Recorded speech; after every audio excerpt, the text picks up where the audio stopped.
নদী ও নলকূপে লবণাক্ত পানি বিকল্প হিসেবে মানুষ ব্যবহার করছেন খাল ও পুকুরের পানি, তবে সেখানেও সীমাবদ্ধতা। বাগেরহাটের সদর, শরণখোলা, মোরেলগঞ্জ, রামপাল ও মোংলা উপজেলার নদী ও নলকূপের পানি ব্যবহার উপযোগী নয় লবণাক্ততার জন্য।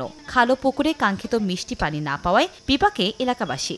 এমনকি পুকুরের পানি দূষিত হওয়ায় তা ব্যবহারে নানা রোগে আক্রান্ত হচ্ছেন তারা। সুপেয় পানি সংরক্ষণের জন্য বেশি করে পুকুর খনন ও পানির ট্যাঙ্কি স্থাপনের জন্য সরকারের কাছে দাবি জানান উপকূলের বাসিন্দারা। নদীর পানি এখন লবণ, এই পানি দিয়ে আর যদি পাক করি বা আমরা খাই তো অনেক সময় দেখা যায় ডায়রিয়া হয়। পুষ্কুনির পানি নিয়ে ফিটকারি দিয়ে আমরা খাই। অনেক সময় ফিট করে থাকে না, যে যখন তখন যে পানি নিয়ে তখন তখন খাওয়া লাগে।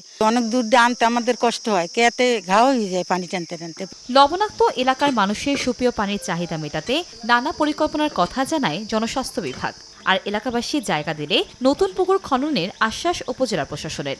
যদি কমিউনিটি বেস জমি দিতে পারে সেক্ষেত্রে আমরা কিন্তু বড় একটা পুকুর খনন করে একটা গ্রামবাসী এলাকা ভিত্তিক আমরা বড় ধরনের তাদেরকে সাপোর্ট দিতে পারি। সরকারি, প্রাতিষ্ঠানিক এবং ব্যক্তিগত পর্যায়ে পুকুরগুলো আছে সেগুলো পুনঃসংস্কার করে সুপেয় পানির আধার নির্মাণের জন্য আমরা আমাদের অধিদপ্তরের মাধ্যমে মন্ত্রণালয়কে অবগত করছি। স্থানীয় প্রশাসনের তথ্য মতে বাগেরহাটের উপকূলীয় 5 উপজেলার 3 লাখ মানুষ সুপেয় পানির সংকটে ভুগছে।